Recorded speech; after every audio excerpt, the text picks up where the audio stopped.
From Keene in the Shire, the Liberty Media capital of the world, this is Daryl W. Perry, host of FPP Radio News for Friday, June 29th, 2018. Silver is trading at $16.05 per ounce. Gold is valued at $1,249 per ounce. Zen Cash is trading at $16, and the average price of Bitcoin is $5,877.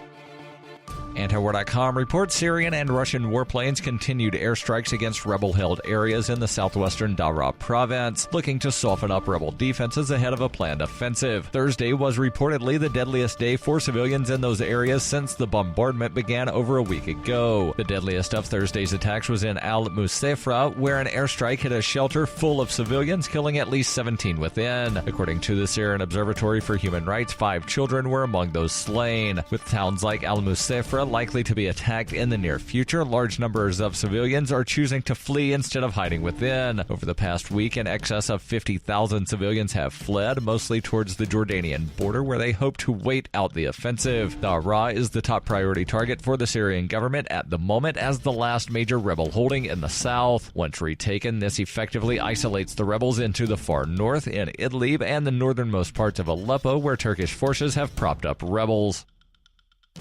For over 40 years, Roberts & Roberts Brokerage has been a trusted source for buying and selling precious metals. Gold, silver, platinum, and palladium. They don't feed the banks. They're Bitcoin preferred and have removed the minimum purchase amount for all orders paid in the digital currency. Call Roberts & Roberts Brokerage today for knowledgeable advice on buying and selling precious metals and a forward-thinking approach to new technologies. 800-874-9760 or visit online at rrbi.co.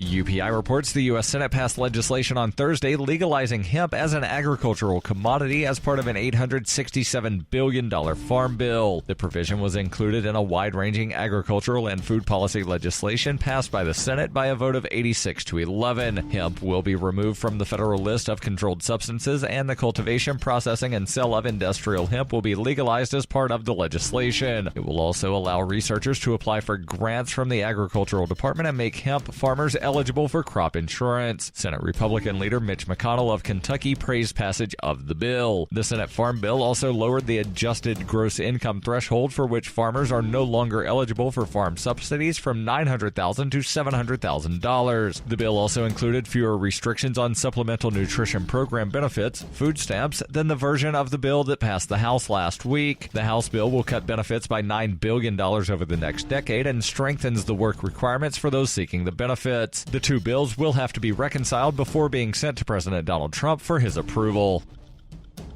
In 2115 New England, there are no borders, no states, and no regulations, yet never has a more peaceful and prosperous place existed. Faced with the prospect of waning power, Mr. Drake intends to replace the anarchy of New England with a government. Anarchy in New England by Joe Jarvis is available from Amazon.com and all major bookstores.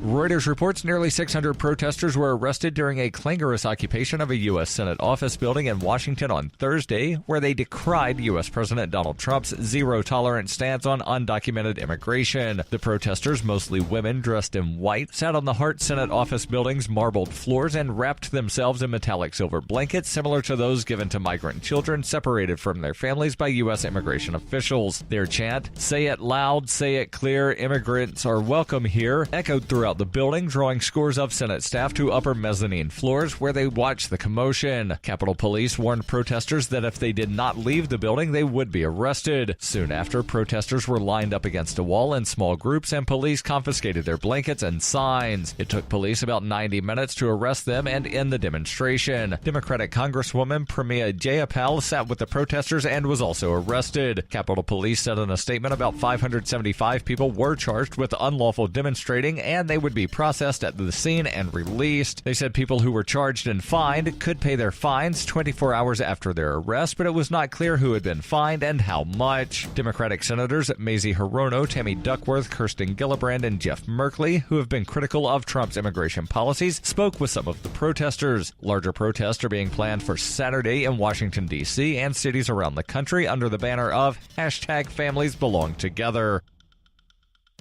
This has been FPP Radio News. Online at FPPRadio.com.